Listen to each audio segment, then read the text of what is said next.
32장부터 갑자기 생각도 못한 사람 엘리후가 한 사람 나옵니다. 여러분 엘리후라는 말은 엘이라는 말은 하나님이거든요. 그러니까 그는 나의 하나님이다라는 뜻을 가지고 있는 사람이에요. 그러다 보니까 이 지금 말씀을 읽어 보니까 욥이나 욥의 세 친구보다는 훨씬 나이가 어린 사람이죠.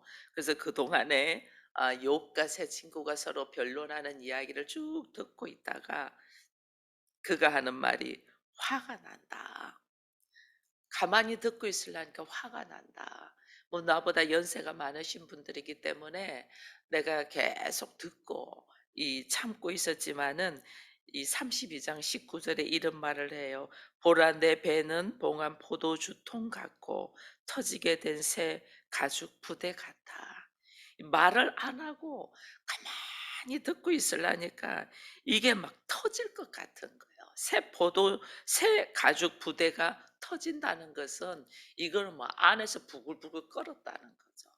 이 그래 부글부글 끓었던 이유를 그가 32장 초반의 이야기예요. "욥에 대하여 화를 내면." 하고 2 절에 있잖아요. 2 절에 그가 욥에게 화를 내면 욥이 하나님보다 자기가 의롭다 함이요. 욥이 자기는 죄가 없는데, 나는 아무리 돌아봐도 죄가 없는데 하나님이 나한테 이렇게 공격해 들어오는 것은 이게 맞나 도대체 이해가 안 된다. 이게 죄 없다고 하는 것. 네가 하나님보다 크냐? 네가 하나님보다 의롭냐? 그러는 거예요. 이 사실은 욥도 너무 감당하기 어려운 상황 속에서 그가 이해되지 않으니까, 자기의 삶 속에서 이해되지 않으니까 어떻게 하나님 이런 일이 있을 수 있습니까라고 이제 입술로 이야기를 했죠. 그러면서도 계속 자신의 그 옳음을 이 증거하는 이야기를 뭐 가하다 정도로 뭐 이야기를 했어요. 그거를 듣고 있던 엘리후가 폭발을 한 거죠. "당신이 하나님보다 의롭고 하나님보다 크냐? 이런 일이 있을 때는 반드시 하나님의 하시는 일이 있을 건데 거기서 인정하지 못하고 계속해서 자기 변호만 하는 모습을 보고 이제 폭발한 거죠. 폭발하고 그다음에 또 새 친구에게 화를 내면 여기가 이제 이야기를 하고 있어요. 3 절에 보니까 새 친구에게 화를 내면 그들이 능히 대답하지 못하면서 욥을 정죄했다 그래요. 그래서 그 인과응보의 원리를 갖고 욥을 계속 정죄하면서도 욥이 거기에 대하여 반론을 할 때에 아무 말도 하지 못하고 있는 것이 또 속상한 거죠. 이제 그 너머의 하나님을 깨닫지 못하고 자기가 가지고 있는 지식과 상식과 경험을 가지고 인과응보의 원리로만 계속 말하다 보니까 나중에 그 너머의 하나님이 일하시는 거에 부딪혀 버리는 거죠. 욥은 욥도 인과응보의 원리를 갖고 있었어요. 심은 대로 거두는 원리를 가지고는 있었어요. 가지고 있었는데 이 어려운 상황을 겪으면서 그 너머의 하나님의 일하심을 욥이 경험하면서 이야기를 하잖아요. 근데 이제 욥의 새 친구는 그게 없잖아요. 그러니까 자기가 이야기하면서도 대답이 다 되어지지가 않죠. 경험되지 못하고 하나님을 알지 못하기 때문에. 그래서 거기에 대하여 또 엘리후가 폭발하여 이야기하는 것이 32장이에요. 32장에서 그러면서 32장 8절에 보니까 이런 말을 해요. "그러나 사람의 속에는 영이 있고 전능자의 숨결이 사람에게 깨달음을 주시나니." 이게 인간은 영적인 존재라는 이야기를 하는 거죠. 우리가 이 몸이 있고 정신을 가지고 혼으로 살고 있지만은 그 너머에 인간의 영적인 존재고, 영적인 존재라는 것은 하나님의 영이 내 안에 있어서 하나님의 숨결, 하나님의 생기, 이 하나님의 생기가 있어야만이 온전한 사람으로서의 깨달음이 있다. 예, 하나님의 영으로, 하나님의 생기로, 하나님의 호흡으로, 하나님의 뜻으로 우리가 받아들이고 말을 할 수 있어야지 그렇지 아니하고 인간의 정신이나 인간의 지식이나 인간의 상식으로 이야기하면 답이 나오지 않는 우리 앞에 놓여 있는 수많은 일들이 우리들의 상식으로 이야기하면 '하나님은 왜 이렇게 코로나를 전 세계에 허락해서 사람들을 이렇게 힘들게 하나.' 이해가 안 되죠. 이런 상황에서 기독교인들은 뭐 하냐는 거죠. 이런 상황에서 오히려 하나님 믿는 사람들이 훨씬 덕이 되고 복이 돼야 되는데 오히려 사람들에게 악을 행하는 모습이 이해가 안 되죠. 이 우리의 상식과 생각과 지식과 나의 경험으로 이야기하면 도저히 이해 안 되는 것이 세상에는 많아요.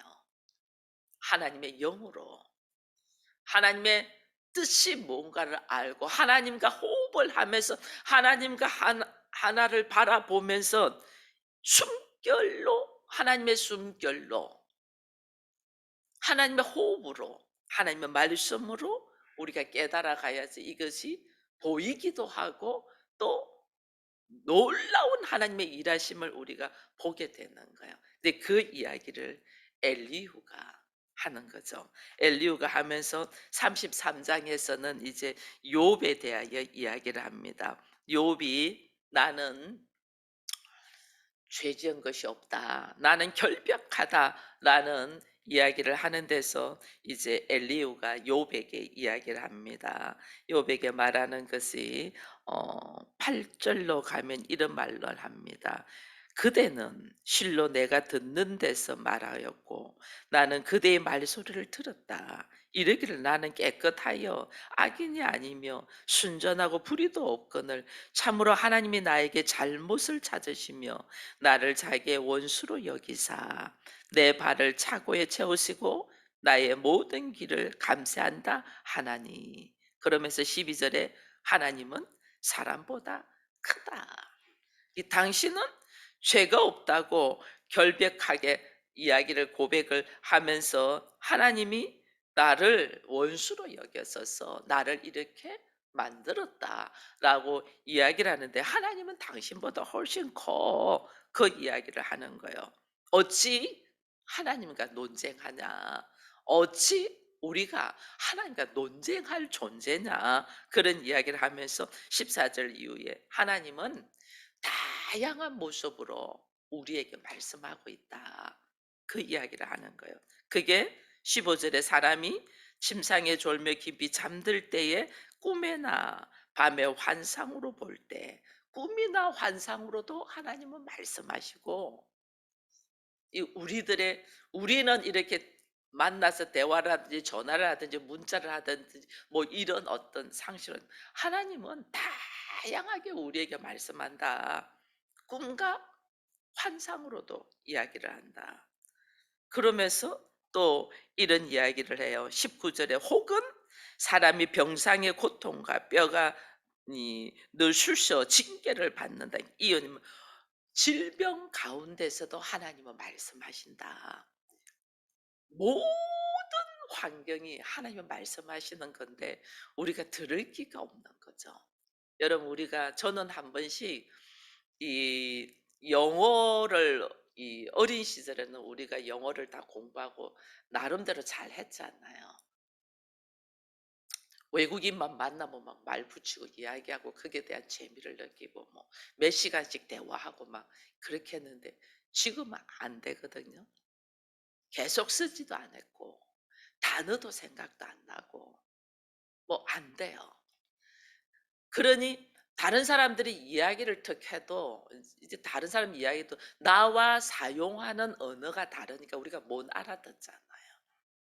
나와 사용하는 언어를 아는 사람은 멀리서 이야기해도 내 귀에 들어와요, 그 소리가.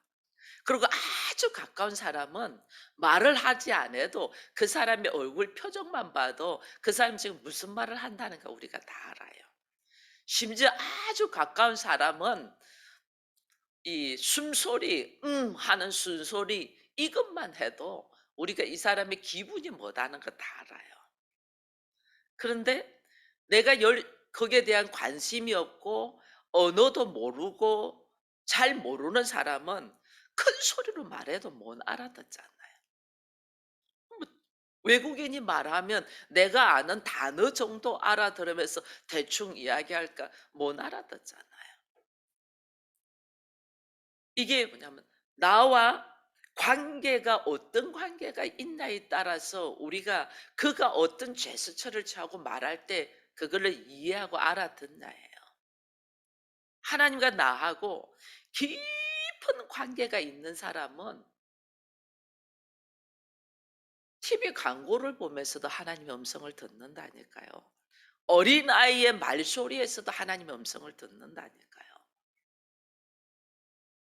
우리는 성경을 통하여 그리고 설교를 통하여 말씀을 통하여 기도를 통하여 하나님의 음성을 우리는 기본적으로 듣습니다. 그러나 하나님과 깊은 관계가 있는 사람은 작은 제스처의 하나에도 하나님의 음성을 듣는다니까요. 내가 무슨 생각을 막 하고 있는데 그 생각이 풀어지지 않는데 갑자기 책을 보다가 단어 하나를 탁 보면서 하나님의 음성을 다 듣는다니까요.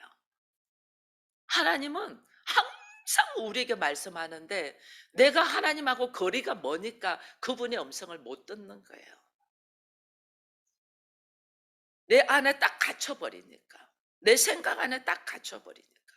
하나님은 항상 지금 엘리후가 자다가도 꿈을 꾸다가도 환상을 보다가도 질병에 걸려서 병에 있을지라도 하나님은 다양하게 다 말한다. 그 이야기를 하는 거예요. 하나님은 지금 이 코로나를 통하여 전 세계 사람들에게 말씀하고 계시는데 우리는 들을 기가 없어. 듣지를 않아. 그냥 빨리 없어졌으면 좋겠어. 너 말 그만해. 우리 왜 누가 말하는데 듣기 싫은 말하면 알았어 됐어 그만해. 뭘 알아서 됐어. 나는 하나도 안 바꾸면서 네가 무슨 말 하려고 나한테 지금 하는지 지적질하는 거 아닐까? 듣기 싫으니까 그만해. 그거예요. 그건 내가 고치겠다는 거야. 고치지 않아요. 너 말 듣기 싫다는 거야. 말은 다 옳은데 기분 상하거든. 그게 듣기 싫어. 그렇게 해요. 지금 우리는 코로나를 그렇게 생각해. 빨리 없어졌으면 좋겠어. 그 이 상황을 통해서 나를 지금 나에게 말씀하시는 하나님의 음성은 들으려고 안 해. 이게 교회 안에서도 지금 그렇게 해요. 하나님은 지금 이게 지금 우리가 또 욥하고 똑같다니까요. 나는 의롭고 깨끗한데 환경이 지금 문제가 되어서 내가 지금 이렇게 하고 있다. 이렇게 말하는 거예요. 욥 그랬잖아요. 나는 아무리 돌아봐도 잘못한 게 없어. 하나님이 있으면 고소장을 써서 한번 말씀해 보세요. 내가 머리에 이고 내가 하겠다. 이게 지금 우리 그 어제 했던 거 아니에요. 낱낱이 말하자. 내가 이랬고 내가 이랬고 내가 이랬고 낱낱이 말하자. 나는 아무리 생각해도 잘못한 거 없는데 하나님이 지금 나를 원수로 취급해서 이렇게 한다. 한편으로는 맞죠. 그러나 또 한편으로는 틀렸죠. 그러니 우리가 이 상황에서 하나님의 일하심을 딱 들을 기가 있으면 여기에서 '맞아. 나는 아무리 생각해도 내가 뭘 잘못했는가 모르겠어. 그러나 하나님이 나에게 이것을 허락하셨다면 나에게 말씀하시는 것이 있는 것 같아.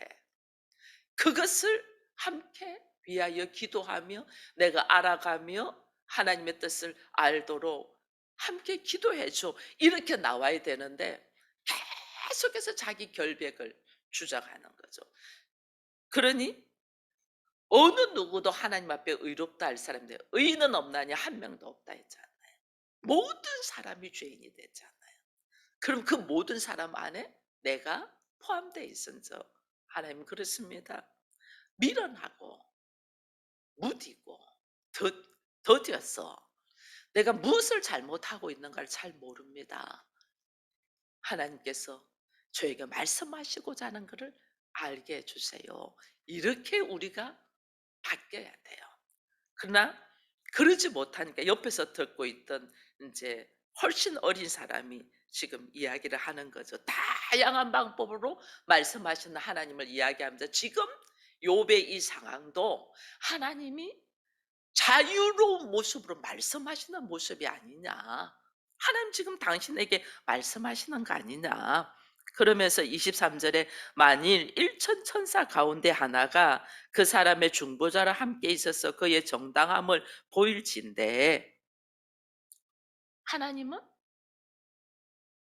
천사를 통해서도 우리를 돌보시며 중보한다는 거죠. 근데 이게 사실은 예수 그리스도께서 우리를 중보하시죠. 근데 우리가 이제 늘 알아야 되는 거는 우리가 예수를 믿고 하나님의 자녀로 있는데 하나님 자녀인데 우리가 온전하지가 않잖아요. 온전하지가 않는데 하나님이 나를 지키시고 보호하신다고 우리는 성령께서 나를 지키시고 보호하신다고만 막연하게만 알고 있습니다. 막연하게만 알고 있어요. 그러나 하나님은요 구체적으로 우리를 지키셔요. 나만 모르는 나의 보호자 하나님의 천사들을 나에게 보내주셔서 나를 지금 섬기고 있는 거예요. 근데 우리는 이걸 모르죠. 왜? 하나님보다 하나님이 나를 얼마나 사랑하시고 하나님이 나를 어떻게 지키시는가를 모르니까 자기 수준으로만 하나님을 아니까 하나님은 눈동자같이 나를 보호하신다고 우리는 말은 합니다. 근데 눈동자같이 보호하시는 것이 뭔 줄은 몰라요. 여러분에게 하나님이 철저하게 여러분을 보호하는 우리 표현으로 하면 보디가드가 있는 걸 모르죠. 하나님이 나에게 보디가드를 다 보내주셔서 나를 지금 보호하고 있는 걸 모르는 거예요, 우리는. 일천 천사 가운데 하나를 그 사람의 중보자와 함께 있어서 그러니까 나의 생각과 나의 모든 나의 하루의 일과와 말하지 않은 것까지도 다 하나님 앞에 우리는 하루 일과를 하나님한테 보고하지 않습니다. 그러나 나의 모든 것들이 하나님 앞에 보고되며 상달됩니다. 왜? 하나님은 나의 보호자, 나의 보디가드를 세워놨기 때문에. 그게 대하여 우리는 생각조차도 못합니다.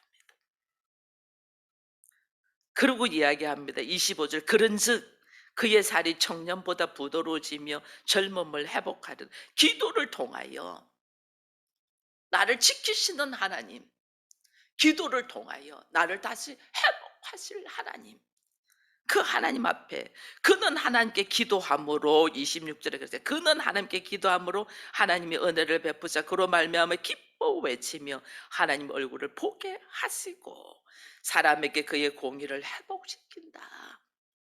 주의 이런 상황 속에서 딱 솔직하게 하나님이 나에게 무엇을 말씀하신가를 딱 고백하면서 기도하면 너에게 보내준 일천 천사 중에 한 명이 하나님 앞에 그 기도를 올려드려 회복시킨다. 왜 하나님 나한테 이럴 수가 있습니까? 왜 이런 일이 이게 아니고 너를 눈동자같이 사랑하시는 그 하나님이 너의 보호자를 보내줘서 네가 기도할 때 그 기도를 올려드려 회복시킬 거야. 그 이야기를 지금 하는 거예요. 그리고 34장에는 시간이 지금 또 34장에는 이제 새 친구가 인과응보에 대한 하면서 하나님의 정의를 막 말했잖아요. 이 친구도 이야기합니다. 34장 11절에 사람의 행위를 따라 갚으사 각각 그의 행위대로 받게 하시나니 인과응보에 대한 이야기를 합니다. 이 친구도. 왜? 그러나 그게 머물러 계시는 하나님이 아니고 그 너머의 하나님 다양한 방법으로 우리가 알고 있는 인간부의 원리만 있는 게 아니고 하나님은 다양한 방법으로 그게 뭐냐? 예수의 십자가잖아요. 사랑. 그 한 행동을 보면 딱 정죄하고 심은 대로 해주고 싶어. 여러분 우리 자녀 키워보면 알잖아요. 자녀 키워보면 자녀가 한 행동을 보면 아, 이 자식 그냥 한 대 패고 싶잖아요. 그러나 부모는 그 자녀가 하는 행동을 넘어 자녀를 사랑하잖아요. 그 행동대로 시은 대로 하면 우리가 자녀 쳐다보겠어요? 안 보죠. 근데 그 너머에 사랑이 있잖아요. 그 아이가 말한 대로 내가 상처 딱 받고 있으면 보고 싶겠어요? 안 보고 싶어요. 그러나 부모는 자녀가 알지 못하는 사랑이 그 안에 딱 있어서 모든 걸 수용하며 그 너머를 품는 것이 어디서 난다? 하나님께로부터 온 아버지의 마음이에요. 그게 있는 거예요. 내가 알고 있는 하나님의 수준에 머물러 있으면 안 되고 그 너머의 하나님을 우리가 볼 줄 알아야 되는 거예요. 오늘 우리가 사실은 35, 36, 37장까지 이제 엘리후가 계속 이야기할 거예요. 그러고 난 뒤에 38장 되면 이제 하나님이 나오셔요. 하나님 나오셔서 말씀하시는데 이 엘리후가 느닷없이 왜 나와서 몇 장의 말씀을 이렇게 선포하나 보니 이 하나님은 항상 그러시는 것 같아요. 우리가 도저히 이해가 안 되고 도저히 감당 안 돼 자기 주장만 막 하고 있을 때 중간 역할을 하는 분을 항상 보내주셔요. 예수님이 바로 특 오지 아니하시고 인간이 죄를 짓고 막 할 때 예수님이 바로 특 오지 아니하고 예수님의 오시기 전 중간에 하나님 누구를 세워요? 세례 요한을 광야에 외치는 소리 세례 요한을 항상 하나님은 그러셔요. 하나님 오셔서 욥과 세 친구에게 하나님의 메시지를 딱 전가기 전에 엘리후라는 이 한 사람을 통하여 미리 그들이 생각하도록 듣도록 말씀을 지금 선포하고 있는 걸 보면서 이 또 하나님의 세밀한 은혜와 사랑을 우리가 다시 보게 되면서 오늘 이 시간에도 내가 나를 고집하기보다 이 모든 환경 중에서 말씀하시는 하나님의 음성을 듣고 그 하나님의 음성 속에서 세밀한 하나님의 보살핌을 우리가 경험하면서 또 하나님이 나에게 무엇을 말씀하시며 어떻게 세워갈 것을 기대하는 한 날이 되기를 축원드립니다.